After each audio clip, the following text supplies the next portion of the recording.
Terima kasih kepada tim pujian. Haleluya, puji Tuhan luar biasa. Salam selamat hari Natal dan semua jemaat Tuhan yang sudah hadir pada malam hari ini. Puji Tuhan karena kita dapat merayakan bersama-sama, haleluya, dan melihat wajah-wajah jemaat Tuhan yang jarang-jarang jumpa. Apalagi dalam beberapa waktu ini kebelakangan ini, apabila kita sudah mulai beribadah di SIB BOB 2. Jadi secara pribadi saya dapat berada di sini jemaat bersama dengan jemaat Tuhan ini sebulan sekali.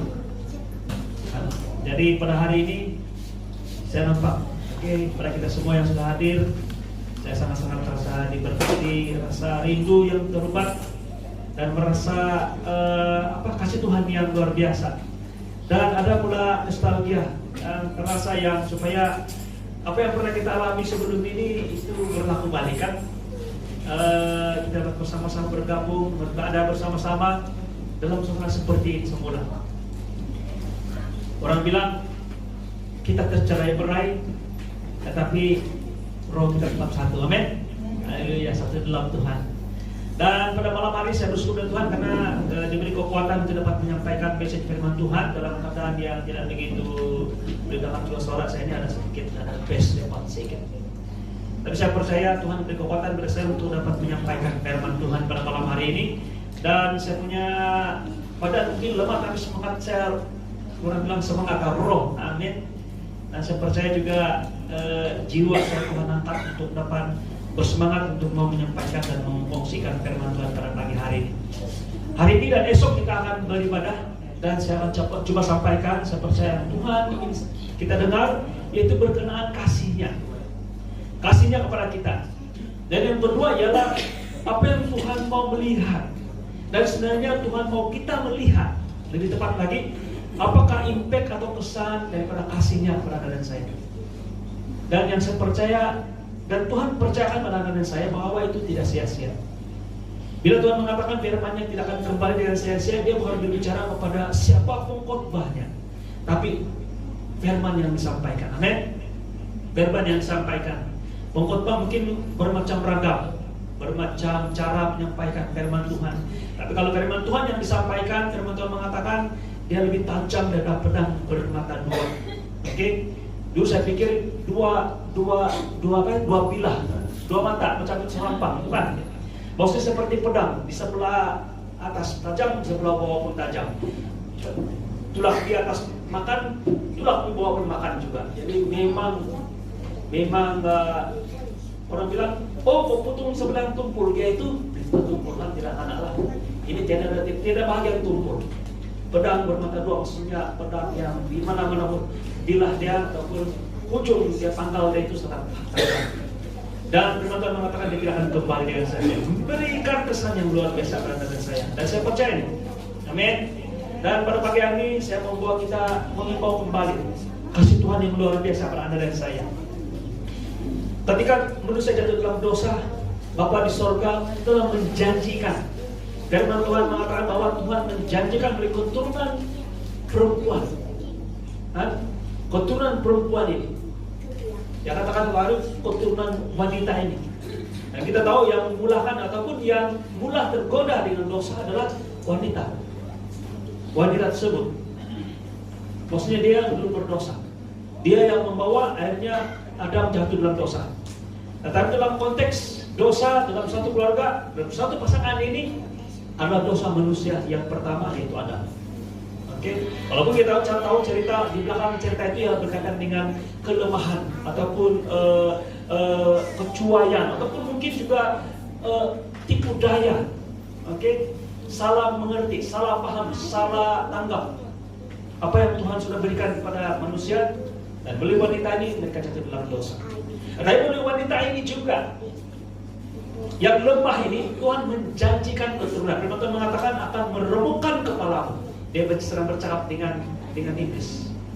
Tuhan berbicara dengan iblis dan akan keturunan wanita ini akan meremukkan kepalamu. Tapi kau akan meremukkan dia punya tumit. Ini janji Tuhan kepada anda dan saya, kepada manusia, bahwa Tuhan telah menjanjikan juru selamat yang akan menyelamatkan manusia. Amin. Jadi kalau mau persoalkan tentang kenapa wanita? Karena wanita yang melahirkan anak, amin. Tetapi lebih luar biasa adalah wanita yang merupakan seorang yang masih perawan. Amin. Manusia lahir, kalau kita tahu secara fisikal lahir dari gabungan ataupun dari persenyawaan di antara benih laki-laki dan perempuan. Tapi dalam keadaan kelahiran Yesus oleh seorang perawan, oleh wanita yang Tuhan janjikan ini, dia lahir sebagai seorang yang tidak memiliki atau mendapatkan benih dari laki-laki keturunan Adam, tapi dia mendapat benih tersebut daripada Roh Kudus. Amin. Kemudian berapa ribu tahun kemudian Tuhan mengulangi, mengingatkan semula kepada manusia tentang janji Tuhan untuk melahirkan juru selamat ini. Saya beritahu kamu, Tuhan mengingatkan manusia, Tuhan mengingatkan Abraham, malah mengingatkan keturunan Abraham, orang Israel tentang janji ini. Padahal ketika mereka lupa. Tapi ada satu entiti yang tidak pernah lupa tentang janji ini. Dan saya sedih, kita sedih. Yang tidak lupa ini adalah iblis. Dia tidak lupa bahwa janji Tuhan ini untuk meremukkan kepala dia ini pada satu hari nanti akan berlaku. Jadi iblis dengan segala daya upaya dan usaha dia tipu muslihatnya untuk membatalkan ataupun menggagalkan rencana Tuhan ini. Mungkin kamu katakan, oh Tuhan kejam ketika dia memberikan air bah pada dunia, sehingga semua manusia meninggal, mati, termasuk binatang-binatang kecuali pasangan-pasangan yang dibawa oleh Nuh. Dan hanya 8 orang saja manusia yang masih hidup. Ada satu peringkat, ada manusia ataupun ada orang-orang Kristen yang berpikiran bahwa oh Tuhan boleh tahan juga. Tapi kita jangan lupa, sebenarnya Tuhan dalam proses ataupun dalam tindakan memberikan air bah banjir pada dunia ini adalah untuk menyelamatkan ataupun untuk memastikan janji Tuhan ini, yaitu keturunan wanita ini pada suatu hari nanti melahirkan juru selamat, dan dilahirkan daripada keturunan wanita yang asal, yaitu Hawa. Adam dan Hawa pada dasarnya. Amin. Karena selepas dia manusia jatuh dalam dosa, iblis menghantar malaikat-malaikatnya ke dunia dan pergi. Firman Tuhan mengatakan dia berkahwin dengan malaikat-malaikat ini, mengambil rupa badan seperti manusia laki-laki dan mengawini wanita keturunan wanita. Wanita-wanita keturunan wanita ini, Hawa ini, dan melahirkan keturunan yang hybrid daripada malaikat iblis ini dengan wanita tersebut, keturunan wanita. Kenapa? Karena iblis mau supaya kalau wanita-wanita yang ada di dunia pada waktu itu mereka punya istri, anak mereka, dia punya anak, maka pastilah tidak ada yang injak kepala dia punya keturunan. Boleh bersama dengan saya. Tapi Tuhan katakan Tuhan mendapati ada satu orang, yaitu Nuh, mendapat kasih karunia Tuhan. Kenapa? Karena dia salah satunya lah yang masih lagi, perkataan yang digunakan dalam bahasa Ibrani, tamim, blemish dalam bahasa Inggris, tidak bercacat celah. Bukan maksudnya dia suci ataupun dia orang yang terbaik, dia tidak pernah berbuat dosa, bukan. Tetapi dialah yang menjadi ataupun satu-satunya manusia yang masih belum kontaminat dengan benih malaikat yang jatuh ini. Saya mengapa kamu mengatakan sekarang mulai banyak di YouTube, saya percaya ini Alkitabiah, yaitu mereka jumpa, tapi itu satu kumpulan atau satu sejarawan lah, mereka menyembunyikan ini. Ahli teologi yang aliran etis ini, mereka mau menyembunyikan kebenaran ini. Bila mereka menemukan rangka manusia gergasi, mulai jumpa sana sini. Alkitab mengatakan bahwa itu ada. Yang antara lain yang masih ada keturunan iblis yang sakit paki, yaitu pada waktu zaman Daud, si Goliat. Itu adalah keturunan iblis. Tujuan iblis, dia tidak lupa. Ini cabaran orang saya. Dia tidak lupa bahwa Tuhan telah menjanjikan juru selamat ini dan rancangan dia untuk menggagalkan. Tapi Tuhan juga, saya katakan sini perkataan yang saya gunakan, berusaha untuk mengingatkan Anda dan saya. Malah di perjanjian lama 2500 tahun sebelum Yesus lahir, Tuhan ingatkan semula, tercatat dalam Alkitab tentang janji Tuhan bahwa keturunan wanita ini akan dilahirkan. Keturunan wanita ini akan dilahirkan dan melahirkan juru selamat bagi Anda dan saya. Ketika Ishak sedang menaiki gunung bukit Moriah bersama bapaknya Abraham tahu, Ishak tahu bahwa mereka sedang ke atas bukit untuk mempersembahkan korban. Dia tahu betul. Tetapi dia risau, dia rimas, dia tertanya-tanya. Sementara dia memikul kayu api, dia dan bersama bapak dia naik ke gunung, dia tidak nampak domba yang perlu dikorbankan. Jadi dia bertanya, seperti kebanyakan anak mereka bertanya, Bapak, di manakah domba korban? Di mana domba korban tersebut? Abraham dengan iman naik ke bukit, dia katakan kepada anaknya, anakku, jangan risau, Tuhan menyediakan. Jehovah Jireh, Tuhan menyediakan domba baginya.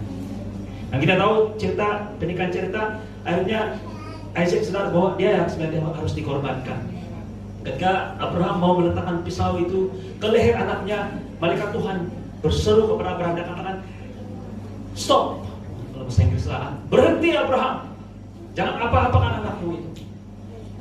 Dan begitu dia melayangkan matanya, Tuhan sudah menyediakan bagi dia seekor domba yang tersangkut tanduknya di dahan-dahan kayu. Dan Tuhan mengatakan, lepas anakmu, itulah korban yang kusediakan. Tuhan sedang memberitahu kepada Abraham bahwa engkau sangat mengasihi anakmu, engkau sanggup berikan anakmu kepada saya, korbankan. Tuhan sedang memberikan message kepada Abraham, dan kita semua bahwa satu hari nanti Tuhan mengatakan begitu besar kasih Allah di dunia ini sehingga dia berikan anaknya yang tunggal. Tuhan sangat mengasihi anaknya, tapi dia berikan anaknya yang tunggal kepada Anda dan saya. Amin. Untuk menjadi domba korban bagi Anda dan saya. Ada satu yang luar biasa, ketika kambing ini tersangkut di dahan-dahanan, di ranting kayu. Kenapa tidak di bagian kaki? Kenapa tidak di bagian bulu yang selalu yang lebih mudah mereka tersangkutkan dengan ranting-ranting? Tapi kenapa tanduk? Kenapa? Karena tanduk dibuat daripada bukan bahan, saya katakan bahan, dia tulang kan, keras kan. Jadi kalau tersangkut pun dia tidak apa-apa, dia meronta-ronta, tidak akan menyebabkan luka. Karena Tuhan mengatakan bahwa Tuhan menyediakan korban bagi kita yang tidak bercacat celah. Tuhan menyediakan domba yang tidak ada luka-luka, yang bukan ada pudis, yang bukan ada kutuh ataupun ada mungkin kecacatan oleh karena tersangkut oleh ranting kayu, tapi di tanduknya. Itu menggambarkan tentang pribadi Kristus Yesus. Kemudian 400 tahun kemudian, malah lebih daripada 400 tahun selepas Abraham, Tuhan mengingatkan semula kepada orang Israel. Waktu Israel, bangsa Israel sudah lahir daripada susul galur daripada Abraham. Mengingatkan pada kita, mengingatkan kepada mereka tentang janji Tuhan ini, melalui keturunan wanita ini akan lahir seorang juru selamat. Dan itu diingatkan kepada mereka setiap hari, malah setiap musim. So mereka ingat bahwa satu hari nanti ada domba korban bagi mereka, yaitu melalui korban bakaran, korban penghapus dosa, korban binatang yang diadakan di bait Allah. Sebabnya orang-orang Israel ketika mereka melihat apa yang sedang berlaku pada waktu itu, mengingatkan mereka bahwa satu hari nanti kami tidak akan mempersembahkan ini lagi. Ini hanya gambaran saja, ini hanyalah satu ilustrasi simbolik saja, tapi akan satu hari nanti akan datang domba, anak domba Allah yang sebenar, yang menghapus dosa dunia. Dan ternyata orang Israel mereka taksub dengan liturgi ataupun dengan ritual itu ataupun dengan kebiasaan itu. Saya katakan sini ibadah mereka ini. Saya mereka lupa bahwa yang mereka perlukan bukan kambing, bukan domba, bukan lembu, tetapi Kristus Yesus. Dan 1700 tahun kemudian setelah Tuhan memberikan mereka hukum Taurat dan juga sistem korban ini, saya katakan sistem korban ini, untuk mengingatkan kepada orang Israel, mereka akhirnya diberikan Yesus Kristus, anak domba Allah. Firman Tuhan mengatakan begini dalam Galatia pasal 4 ayat 4 dan 5, dia katakan begini, tetapi setelah genap waktunya, maka Allah mengutus anaknya yang lahir dari seorang perempuan dan takluk kepada hukum Taurat. Ia diutus untuk menebus mereka yang takluk kepada hukum Taurat supaya kita diterima menjadi anak. Saudaraku, Yesus lahir memberi terang baru, membawa keselamatan bagi kita dan saya. Bagi orang Israel adalah untuk satu yang sangat signifikan, yaitu untuk melepaskan mereka daripada hukum Taurat. Itu bukan penentuan yang katakan, ini Alkitab yang katakan. Dia katakan begini, setelah genap waktunya maka Allah mengutus anaknya yang lahir dari seorang perempuan dan takluk kepada hukum Taurat. Ia diutus untuk menebus mereka yang takluk kepada hukum Taurat supaya kita diterima menjadi anak. Kita dilepaskan, mereka dilepaskan daripada, saya katakan sini, ikatan daripada hukum Taurat. Amin. Apa signifikan itu untuk Anda dan saya pada waktu sekarang ini? Hukum Taurat berbicara tentang apa yang harus saya buat, betul tidak? Apa yang harus saya buat supaya saya diselamatkan? Bukankah itu yang digunakan oleh seorang pemuda kaya bertanya kepada Yesus supaya dia diselamatkan? Dia katakan, apa yang harus saya buat? Kan? Jadi Yesus mengatakan, lakukan hukum Taurat.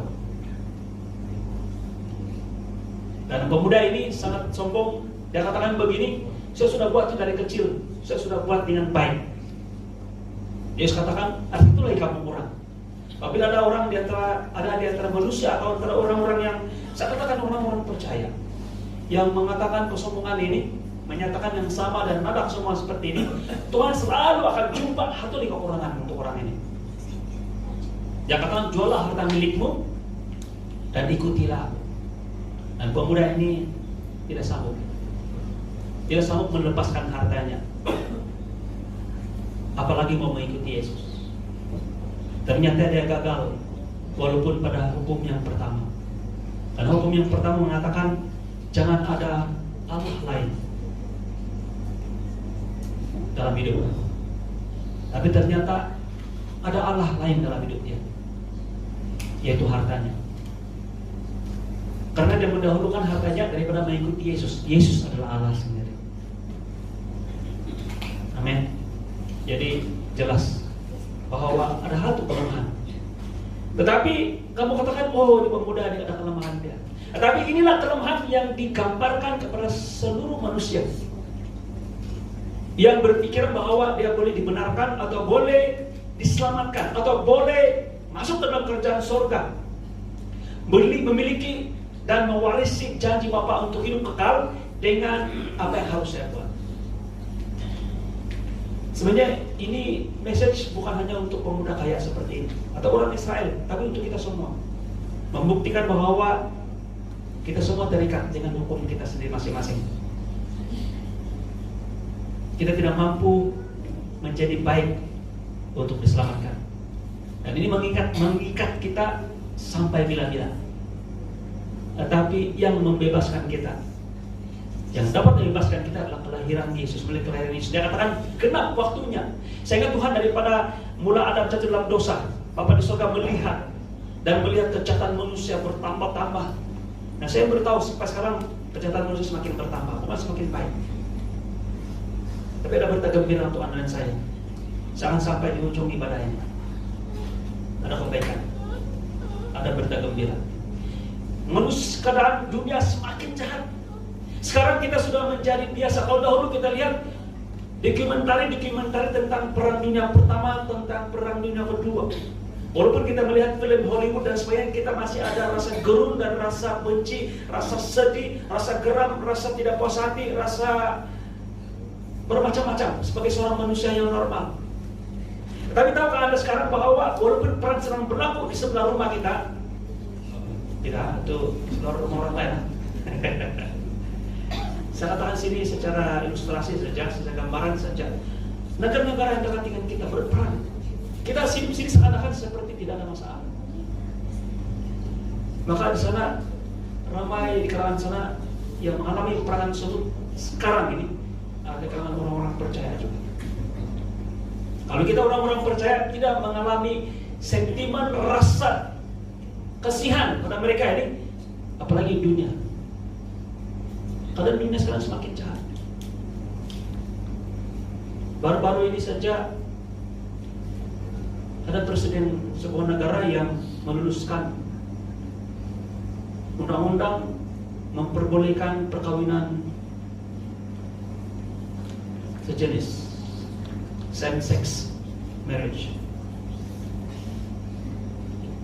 Jadi tidak ada sudah istilah yang ada pengantin lelaki menunggu di mimbar, kemudian pengantin perempuan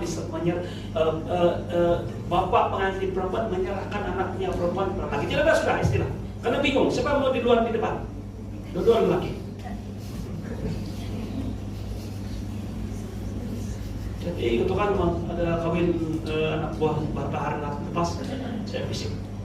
Sudah saya bisik Tuhan, saya bisik saya sendiri malah itu. Tapi ada seorang, kalau same-sex marriage siapa? Yang mau menyalahkan siapa kan? Kamu tidak tahu. Dunia semakin jahat. Tuhan mau menyelamatkan manusia. Dan ini yang Tuhan buat. Dalam Yohanes pasal 3 ayat 16, siapa yang hafal ini? Karena begitu besar kasih Allah akan dunia ini, sehingga dia menyerahkan, memberikan anaknya yang tunggal. Dan ayat sangat signifikan. Begitu besar kasih Allah akan dunia ini, sehingga dia menyerahkan, sampai menyerahkan anaknya yang tunggal. Barang siapa yang percaya padanya tidak akan binasa, melainkan beroleh hidup yang kekal. Kita tidak dapat menggambarkan betapa Tuhan sangat sayang dengan kita selagi kita tidak dapat mengerti dan menanggapi betapa Tuhan sangat menyayangi Yesus yang Dia berikan kepada dan saya. Boleh bersama dengan saya. Berapa kali Tuhan katakan, Bapak di surga katakan, malah 2 kali. Satu kali waktu Yesus berada di paling rendah di muka bumi, satu tempat yang paling rendah antara lain ialah di lembah Sungai Yordan. Dia 400 kaki di bawah peras laut. Ya betul. Lembah Sungai dan pada Tasik Galilea, Sungai Yordan, kemudian Laut Mati. Sungai Jordan atau Sungai Yordan itu adalah antara yang paling rendah daripada paras laut. Kalau saya bilang permukaan bumi agak umum, dari paras laut, average paras laut seluruh dunia ini.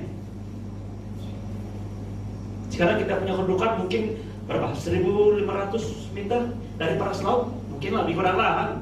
Ataupun 700 kah? Ya tidak pasti. Yang saya tahu 3.500 berapa kalau di Gunung Kinabalu dari paras laut. Itu dikira dari paras laut. Ketika berada 400 kaki di bawah paras laut, so mengapa Sungai Mati? Laut itu laut yang dari Tasik Galilea, Sungai Jordan, dia masuk ke laut, dipanggil Laut Mati. Karena laut itu mau keluar di mana? Sungai itu Tasik Galilea masih tinggi, dia boleh turun. Karena dia masih di kedudukan tinggi, dia boleh turun ke Laut Mati. Laut Mati paling rendah, dia mau turun di mana? Yang laut paling dekat dia mau keluar 400 kaki atas. Mau kenapa baru boleh keluar? Boleh bersama dengan saya. Itu laut yang mati. Cuma apa dia mati? Tidak ada ikan, garam saja sangat. Pengumpulan ataupun pengendapan mineral yang terlampau tinggi. Ketika berada di situ, Tuhan mengatakan, inilah anak yang kukasih. Ketika dia dibaptis dan keluar dari air, dia katakan, inilah anak yang kukasih, kepada dialah yang berkenan. Kalau beberapa tempo kemudian, berapa waktu lamanya, Yesus berada di tempat yang paling tinggi di Israel pada waktu itu. Dan saya percaya itu di Gunung Hermon. Jadi kita berapa ketinggian dia, tapi dia yang paling tinggi, gunung yang paling tinggi. Malah di kawasan Israel itu, ya kawasan Timur Tengah itu adalah kawasan gurun, boleh bersama dengan saya. Tapi di Hermon itu ada es. maksudnya tinggi. Maksudnya di bawah. Kamu tahu di Asia ada masih ada di Asia Tenggara ada gunung-gunung yang masih ada ais. Saya tahu gunung tua di Gunung Kinabalu. Sorry, Kinabalu tidak. Itu buat ais. Itu air batu. Ais batu. Salah satu dia jadi keras. Tertentu. Ini salji. Yaitu di Papua New Guinea. Tapi dijangka 2026 dia akan pupus sudah karena pemanasan global. Itu ialah di kawasan tropika, tapi ada ais karena terlampau tinggi dia punya gunung, secepat ais, salji. Jadi gunung Hermon ketika dia berada pada paling tinggi, Tuhan mengatakan, inilah anak yang kukasihi, dengarkanlah ia. Dan kita tahu bahwa Yesus sangat dikasihi oleh Bapa. Tapi bersama dengan saya, dengar ini. Walaupun Bapa sangat mengasihi Yesus, anaknya yang tunggal ini, yang dia sudah katakan satu hari kepada Abraham, ketika Abraham mau menyerahkan anaknya yang dikasihinya, Yesus katakan, Bapa di surga katakan kepada Abraham, saya mesti tangkap ini perkataan Tuhan, karena dia sedang berbicara tentang sesuatu, bukan kepada Abraham. Dia katakan, Abraham, saya tahu kau sangat mengasihi saya mendengar saya sehingga engkau sanggup memberikan anakmu yang tunggal. Dia kata. Betul nggak? Apa yang Tuhan katakan? Tidak. Abraham bukan hanya ada anak satu, dia ada anak dua. Betul. Ismail, jangan lupa Ismail. Maksudnya Abraham ada dua orang anak. Tapi bila dia katakan anakmu yang tunggal, Tuhan sedang berbicara pada suatu ketika Bapa di surga menyerahkan anaknya yang tunggal. Kita tidak tahu betapa Tuhan sangat sayang dengan kita, sehingga kita tahu betapa Tuhan sangat sayang dengan Yesus. Sehingga walaupun dia sangat sayang dengan Yesus, di antara Yesus dengan Anda dan saya, dia pilih Anda dan saya. Saya mau bagi ilustrasi. Kamu ada 100 ringgit. Sejauh mana 100 ringgit itu berharga bagi kamu adalah sejauh mana kamu sanggup melepaskan itu kepada satu barang yang lain. Jika kamu lepaskan 100 ringgit itu untuk mendapatkan satu barang yang lain, maksudnya barang itu lebih kamu sayang. Boleh bersama dengan saya? Ataupun saya bagi barang lah, kalau duit cuma ini duit sudah biasa kan? Handphone dengan barang lain. Handphone ini kamu sangat sayang, tapi kamu sanggup lepaskan handphone ini untuk dapatkan satu barang yang lain. Ini handphone saya sangat sayang. Tapi karena saya mau itu barang, saya sanggup melepaskan saya dengan sedih. Tapi saya mau dapatkan itu barang. Bapak dan saudara sangat mengasihi Yesus. Tapi dia sanggup melepaskan Yesus untuk dapatkan Anda dan saya. Dan Alkitab mengingatkan kita, mengilustrasikan ini sebagai satu. Dia katakan kerajaan Allah. Bagaimana kerajaan Allah itu berlaku dalam kehidupan Anda dan saya. Dia bikin ilustrasi, dan orang salah paham dengan ilustrasi ini. Yaitu pada ketika Yesus mengatakan bahwa ada satu pedagang, dia katakan, yang menemukan harta terpendam. Seseorang menemukan harta terpendam di sebuah ladang.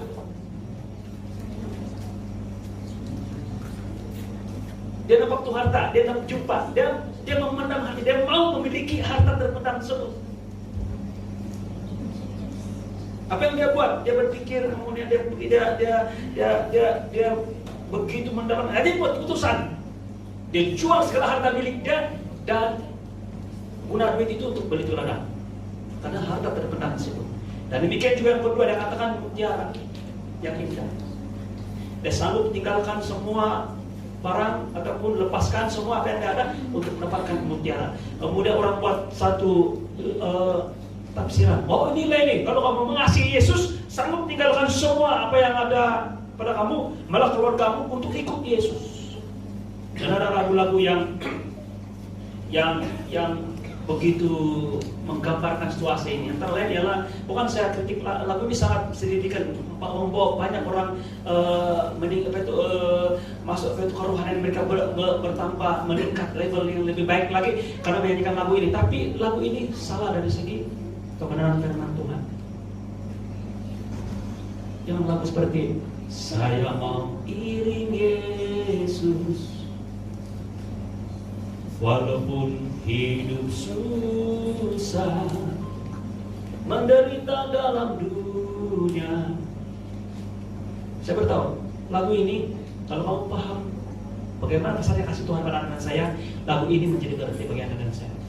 Tapi jikalau anda fokus bahwa oleh karena saya sanggup menderita, saya sanggup iring Yesus selama-lamanya, saya beritahu kamu akan gagal. Kamu perlu diselamatkan. Kamu masih berada dalam kutuk hukum Taurat.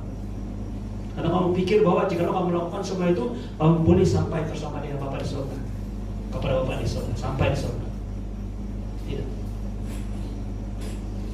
Sebenarnya apa yang berlaku ialah Yesuslah yang melepaskan segala miliknya. Istilah digunakan di sini dalam cerita ilustrasi ini, menjualkan segala harta miliknya. Harta terpendam dan mutiara itu ada dan saya. Yesus sanggup melepaskan semua ini sebagai anak tunggal Bapa. Dia berada di surga, tapi sanggup menjadi manusia seperti anda saya yang hina ini, supaya dia dapat selamatkan anda dan saya. So, mengapa pada malam hari saya mau kamu klaim, kita klaim bersama-sama. Jikalau Bapa di surga, firman Tuhan mengatakan jikalau Bapa di surga tidak menyayangkan anaknya, tapi memberikan kepada anda dan saya. Ini buat perkataan saya di Alkitab ya. Firman Tuhan mengatakan jikalau Bapa di surga tidak menyayang, kita tahu Tuhan sayang dengan Yesus, betul tidak? Sayang dengan tunggalnya. Tapi dia katakan jikalau Bapa di surga sanggup memberikan Yesus kepada anda dan saya, seperti dia tidak sayang Yesus, sanggup memberikan kepada kita, bagaimana mungkin dia tidak memberikan yang lain? Jika dia sudah beri yang terbaik dari surga, Yesus Kristus kepada anda dan saya mati di kayu salib, bagaimana mungkin dia tidak beri kepada anda dan saya kesehatan, malah kecukupan, pemulihan, damai sejahtera, sukacita. Amin. Saudaraku, kalau kita lihat firman Tuhan ini begitu besar kasih Allah akan dunia ini, itu menggambarkan kasih Tuhan yang luar biasa bagi anda dan saya. Mari kita lihat dalam 1 Yohanes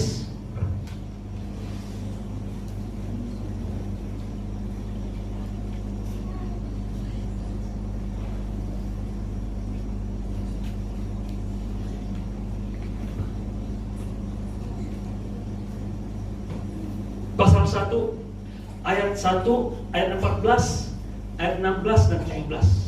Mari kita lihat ini. Pertama ayat 1 dikatakan pada mulanya adalah firman, firman itu bersama-sama dengan Allah, dan firman itu adalah Allah. Dan kita tahu bahwa firman itu menunjukkan pada Yesus Kristus. Amin. Ayat 14 firman Tuhan mengatakan firman itu telah menjadi manusia dan diam di antara kita, dan kita telah melihat kemuliaannya, yaitu kemuliaan yang diberikan kepadanya sebagai anak tunggal Bapa, penuh kasih karunia dan kebenaran. Ayat 16, karena dari kepenuhannya kita semua telah menerima kasih karunia demi kasih karunia. Ayat 17, sebab hukum Taurat diberikan oleh Musa, tetapi kasih karunia dan kebenaran datang oleh Yesus Kristus.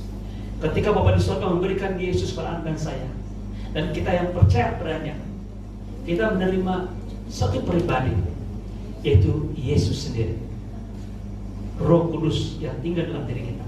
Ketika kita menerima Yesus, kita menerima dua hal ini, yaitu kasih karunia dan kebenaran. Malah kasih karunia yang kita perlukan adalah kasih karunia pertolongan Tuhan yang kita tidak terima. Dan saya mau beritahu saudaraku, inilah jawaban bagi seluruh dunia ini. Dua hal ini, yaitu kemurahan atau kasih karunia dan kebenaran.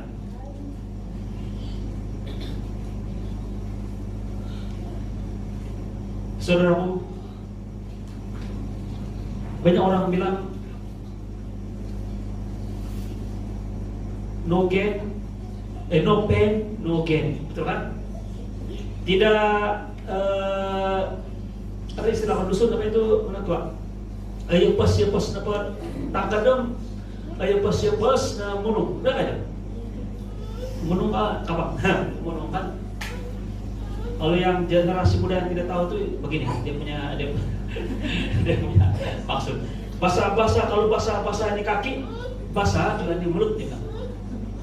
Maksudnya ada begini, kalau udah dulu dia pergi cari makanan kan di hutan, di sungai, Jadi selalunya basahlah kan kaki kalau di sungai basahlah. Lalu masa pagi jalan ada embun, basah di kaki. Merebuat pun ada basah juga di kaki karena lumpur dan sebagainya. Tapi basah di kaki baru boleh basah di mulut. Maksudnya ada makan.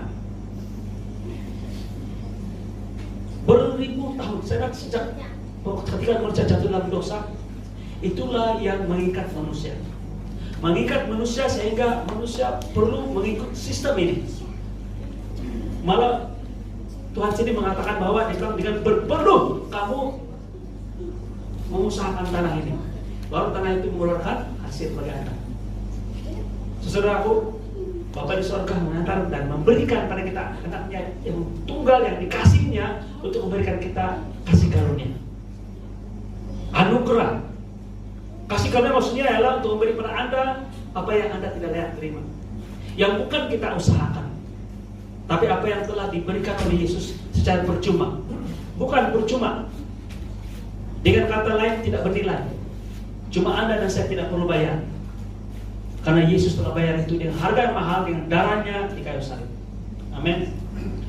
Tuhan memberikan kita kemurahan. Saya sangat sedih jika di antara jemaat, maksudnya kita di sini jemaat BOB, kalau merasa tidak memiliki dan menerima atau tidak mengalami kemurahan Tuhan ini. Saudaraku, semakin kamu tidak layak, semakin kamu layak. Semakin kamu pikir kamu layak, semakin kamu tidak layak. Masalah dan isu bagi kita sebagai Kristen, saya sedang aplikasikan ini, yaitu di kalangan kita ya, apabila kita susah mau membedakan di antara adakah saya layak atau tidak layak. Mari saya bantu saudara. Boleh? Adakah Anda layak atau tidak layak? Atau posisi Anda sekarang ini, kamu layak atau tidak layak? Saya bantu kamu. Satu saja posisi kita. Kita semua tidak layak. Kalau kamu katakan bahwa kalau saya itu dia berusaha, dia boleh berjaya, ya betul. Dia boleh berjaya setakat apa yang dia boleh usahakan. Dari level 1 sampai level 10, di mana level kamu? Di mana level orang itu? Dan belum tentu lagi dia buat dengan cara betul. Nah ya, mau persoalan dari segi sudut-sudut dari keadilan dan sebagainya. Tuhan mau melepaskan kita daripada kutuk ini, yaitu memberikan Anda dan saya kasih karunia. Saudara, pada malam hari terima kasih karunia Tuhan ini. Terima dengan iman. Tuhan, saya layak menerima segala kemurahan daripada Engkau. Karena satu hal ini, saya tidak layak. Saya hanya percaya bahwa Engkau memberikan kepada saya. Yang kedua, saudara, adalah kebenaran. Kalau kita lihat skenario politik, skenario ekonomi, malah apa yang berlaku sekarang di antara Rusia dengan juga Ukraina, karena mereka mempertikaikan tentang kebenaran yang secara universalnya, kebenaran yang mereka rasa mereka betul. Ukraina merasa dia betul, Rusia juga pikir dia betul, sehingga mereka merasa bahwa yang lawan ataupun yang vice versa itu adalah yang salah dan perlu dihukum. Dan saya percaya mungkin di kalangan kita di sini juga ada yang bias mungkin, yang bias yang ada alasan lah. Tidak menyokong Rusia karena dia komunis, itu saja. Sebab bercakap yang Rusia salah. Siapa yang boleh katakan bahwa ini tidak terlibatnya negara-negara lain, Eropa atau Amerika? Kita tidak tahu. Dan kebenaran nilai menyebabkan manusia mengalami hidup yang chaos, dalam bahasa kita sehari-hari yang kacau. Yesus memberikan pada kita kebenaran. Kebenaran, dan bukan kebenaran berdasarkan apa yang saya pikir ataupun apa yang ahli ilmuwan pikir atau ahli ulama pikir ataupun apa yang sudah biasa dan normal. Betul. Semua setuju dengan saya kan, di dunia ini ada kebenaran yang universal. Cuma satu yang semakin longgar lah, yaitu jantina. Yang sebelum ini laki perempuan kan, lepas itu ada tambah-tambah sudah. Sampai saya punya profesor itu, saya punya yang bimbing saya buat, saya punya first degree, punya degree saya jasa saya untuk buat thesis kan, saya buat satu soal selidik Jantina, lelaki, perempuan. Dia tinggal kasih tiks ya bahkan. Denny tambah satu lagi deh. Apa? Lain-lain. Setahu saya kaum saja. Cina, India, Melayu, lain-lain. Jantina pun dan ada lain-lain. Tapi akhirnya kami tidak pakai karena itu saya pakai tidak pakai main-main, tidak pakai nama. Tapi sekarang sudah mulai pakai. Tapi yang sedih ialah dia pilih mungkin lelaki, tapi dia perempuan sebenarnya. Atau dia pilih perempuan, tapi dia lelaki sebenarnya kan.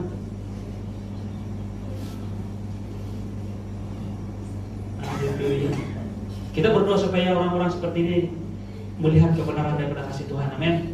Mereka akan terungkap yang sebenarnya selama mereka hidup seperti itu mereka pura-pura sebenarnya. Kau lelaki bahkan bangun pagi mencari lelaki, hormon lelaki. Tapi kau bangun jatuh, kau sedar jatuh, kau set, kau punya minda, saya perempuan. Kau menipu diri kau. Kau berusaha menipu diri kau yang pasal yang kau ini perempuan, maka kau lelaki. Akhirnya ada seorang lelaki yang selama ini dia mengaku dia perempuan, dia bertobat. Ini bukan bertobat secara rohani, bertobat secara pikiran waras. Sebenarnya saya menipu diri saya selama ini karena saya mau jadi lelaki betul-betul balik. Sudah terlambat. Dia sudah tukar semua. Susah mereverse sudah. Jadi dia memang lelaki sudah bukan laki-laki yang lain-lain lah. Boleh buat. Tuhan Yesus memberikan Anda dan saya kebenaran. Kebenaran yang Tuhan beri pada kita adalah kebenaran Kristus. Saya beritahu bahwa ini adalah pemberian Tuhan, anugerah Tuhan. Dan Tuhan mengatakan mereka yang menerima kelimpahan kasih karunia. Pertama, kelimpahan kasih karunia. Bukan Tuhan mau kamu menerima kasih karunia saja. Tuhan mau, BOB, dengar baik-baik. Kamu mau terima ini. Tuhan memberi kepada kamu kelimpahan kasih karunia dan anugerah kebenaran. Anugerah maksudnya sesuatu yang kamu bukan usahakan. Itu layak yang terima, tapi Tuhan beri pada Anda dan saya berdasarkan percaya. Mereka menerima kelimpahan kasih karunia dan anugerah kebenaran akan hidup berpuasa. Karena hidup kebenaran ini kan membuat kita hidup berpuasa, baik di bumi ini, baik bersama dengan Yesus di surga selama-lamanya. Amin. Tapi kalau sudah di surga tidak peduli sudah, tidak masalah sudah, tidak ada cabaran sudah. Jadi kebenaran hidup masa kita berada dalam dunia sekarang ini. Mereka menerima kelimpahan kasih karunia dan anugerah kebenaran akan hidup berpuasa. Tuhan Yesus, hukum Taurat diberikan melalui, tapi kasih karunia dan kebenaran datang melalui kelahiran Yesus. Dan saya percaya lagu yang kita nyanyikan tadi itu sangat signifikan. Kita mendengar, kita meraihkan, tapi tidak berarti kalau tidak lahir di hati kita. Maksudnya apa? Apabila saya mulai percaya, dan lebih tepat lagi, kamu tahu apa itu percaya sebenarnya? Boleh saya terjemahkan perkataan lain untuk percaya, yaitu menerima. Lebih banyak kau menerima, lebih besar iman kamu. Lebih banyak kau menerima, lebih besar kepercayaan kamu. Nah, sangat luar biasa ketika Yesus lahir. Dia lahir, dia diisytiharkan. Malaikat surga mengisytiharkan satu kumpulan manusia pada zaman Yesus, yaitu sekumpulan orang-orang yang bahasa Inggris outcast, yang tidak terpandang, malah yang dianggap sebagai orang-orang yang di pinggiran, tidak terpandang. Pada waktu itu pekerjaan-pekerjaan yang dianggap sebagai yang prestige, kalau kita sekarang mungkin peguam, doktor, ahli politik dan sebagainya kan. Guru, haleluya. Sekarang guru pun tidak menghormat sudah. Waktu zaman itu ialah pedagang, malah petani. Karena petani dia ada kilang anggur, boleh buat anggur, boleh ada kilang minyak zaitun dan sebagainya. Ada satu kumpulan yang di antara ini yang paling rendah yaitu golongan gembala. Apa yang firman Tuhan katakan sini? Tuhan datang kepada satu kumpulan manusia dan Lukas pasal 2 ayat 10-11, dan Tuhan muncul di kalangan mereka itu gembala-gembala. Tuhan mengatakan begini, lalu kata mereka itu kepada gembala-gembala ini, jangan takut, karena mereka ketakutan.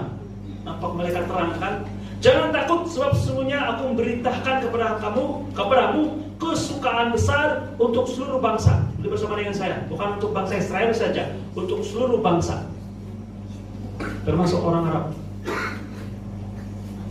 Amin. Soalnya bila kita tentang Arab, kita sudah lihat agama cousin kita. Tapi Tuhan datang untuk seluruh bangsa. Amin. Dan dia katakan sini, lihatlah anak domba Allah, minta maaf saya, untuk seluruh bangsa. Hari ini telah lahir bagimu juru selamat, yaitu Kristus Tuhan di kota Daud. Hari ini telah lahir bagimu juru selamat, yaitu Kristus Tuhan di kota Daud. Saya tutup dengan ayat firman Tuhan ini. Roma pasal 5 ayat 20. Tetapi hukum Taurat ditambah supaya pelanggaran menjadi semakin banyak, dan di mana dosa bertambah banyak, di sana kasih karunia menjadi berlimpah-limpah. Ini satu perkataan ataupun satu pernyataan yang sangat-sangat bombastik, sangat-sangat powerful. Malah ada orang yang menggunakan ini. Bila dia dengar ini, orang bilang, oh kalau begitu boleh berbuat dosa lah, kan? Terus selesai berbuat dosa. Tidak. Sebenarnya apa yang Tuhan sedang katakan sini ya, Tuhan mengatakan bahwa Dia sangat mengasihi kita yang tidak layak ini. Mungkin kita bilang, saya bukan seperti di orang sana yang berbuat dosa. Waktu saya terima Yesus pun saya ini kurang bagus. Saya tidak macam yang jahat, macam yang sana di kampung itu. Tidak. Di mata Tuhan kita semua adalah jahat. Kita semua orang berdosa. Kita semua perlukan juru selamat. Amin. Baik, teman-teman mengatakan di mana dosa, dikatakan dan di mana dosa bertambah banyak, abundance of sin, bertambah banyak. Dia katakan di sana kasih karunia menjadi berlimpah-limpah. Perkataan berlimpah-limpah sini tidak sama dengan bertambah banyak. Maksudnya sini ya, apabila dosa banyak, kasih karunia akan berlimpah-limpah. Saudaraku begini, Tuhan menampakkan diri ataupun malaikat Tuhan mengisytiharkan kedatangan kelahiran Yesus pertama-tama bukan pada orang-orang Kanaan. Kenapa Dia tidak beritahu pada Raja Herodes dahulu? Kenapa Dia tidak beritahu pada golongan orang-orang alim ulama pada waktu itu, imam-imam? Kenapa tidak beritahu pada orang-orang terpelajar pada waktu itu? Mungkin kepada penyangga yang ada sedikit educated, tapi kepada gembala-gembala. Saya beritahu kamu bahwa ini memberi pengharapan pada Anda dan saya, pada semua orang. Dan kalau di antara kita di sini ada yang merasakan paling rendah, tidak layak, bahwa saya ini tidak seperti orang lain, saya ini selalu gagal, saya ini mengecewakan, saya ini tidak konsisten, malah ada yang mengatakan saya adalah orang berdosa. Saya bertanya, di mana dosa bertambah banyak, di situ kasih karunia berlimpah-limpah. Lalu saya bertanya kamu, Yesus lahir bukan untuk menyelamatkan orang-orang benar. Yesus lahir untuk menyelamatkan orang-orang yang hilang. Malah Tuhan memberikan kemuliaannya. Saya tutup dengan ini. Tuhan memberikan kemuliaannya kepada orang-orang yang hilang, orang-orang yang kecil, orang-orang yang terbelakang. Tuhan memberikan kemuliaannya. Tuhan mau menyelamatkan, Tuhan mau memberikan kasih karunia-Nya kepada mereka yang the lost, the last, dan the least. Saya tanya Tuhan, ramai orang yang sudah melayani mimbar, termasuk saya pribadi berapa lama sudah. Tapi Tuhan katakan begini. Ketika saya tanya Tuhan, saya bilang, Tuhan bagaimana saya mengalami kelimpahan kasih karunia Tuhan lebih besar dalam hidup saya. Tuhan mengatakan, apabila kamu melihat diri kamu, bukan secara negatif, yang saya tidak boleh, tapi menyadari bahwa inilah kita punya fitrah kita. Kita perlukan Tuhan Yesus. Apabila kita sentiasa melihat diri kita seperti anak yang perlukan perlindungan daripada orang tua. Menyadari ini, yang pertama-tama kita tidak akan pernah pikir kita sombong. Kita tidak akan mengatakan seperti orang Israel mengatakan, apa yang Tuhan perintahkan saya boleh buat. Mungkin dengan bertanya, jadi menurut apa yang harus saya cakap? Apa yang harus saya buat? Katakan begini, I can do all things. Saya boleh buat segala hal melalui Tuhan yang memberi kekuatan kepada saya. Ya selalu saya pikir ini, saya beritahu diri saya bahwa I need Jesus, saya perlukan Yesus. Dan Christmas, hari Natal ini mengingatkan saya secara pribadi dan bersama-sama kita mengingatkan diri kita bahwa kita adalah orang-orang yang perlukan Tuhan Yesus. Saya tidak perlukan diri saya. Bukan saya tidak perlukan diri saya ataupun orang lain dalam kerjasama dan sebagainya, tidak. Tapi saya melihat bahwa Tuhan Yesuslah sumber kepada saya. Saudaraku, inilah kasih Tuhan pada dengan saya. Begitu besar kasih Allah akan dunia ini, dan Dia berikan anaknya yang tunggal, dan Dia berikan pada anaknya yang tunggal, dan saya percaya padanya tidak akan binasa. Dan Dia berikan kepada anaknya ini kepada mereka yang lemah, yang tidak ada apa-apa, yang gagal, dan tidak memiliki dasar untuk bermegah. Saudaraku, jikalau itu menggambarkan diri Anda pada pagi hari ini, pada malam hari ini, mari kita berdoa. Kita datang kepada Tuhan. Kita katakan, Tuhan, saya perlukan Engkau. Saya sudah lama perlukan Tuhan, dari saat ini saya katakan lagi, saya perlukan Tuhan. Dan saya mau menikmati kemurahan demi kemurahan, kasih karunia demi kasih karunia Tuhan sudah beri pada saya. Pagi esok, pertama-tama yang perlu dalam pikiran saya adalah apalagi yang Tuhan mau berikan kepada saya, karena saya mau terima. Amin. Saudaraku, katakan itu. Apalagi yang Tuhan mau berikan pada Anda, dan Tuhan mau Anda menerimanya. Berkat, damai sejahtera, mungkin kesembuhan, saya tidak tahu. Pada malam hari ini, jangan tunggu esok pagi. Haleluya. Terima ini. Tuhan memberikan Anda kemurahan, dan Anda layak, karena Tuhan telah memberikan Anda anugerah kebenaran kepada Anda dan saya. Amin. Haleluya. Mari kita doa, kalau semua kita berdoa.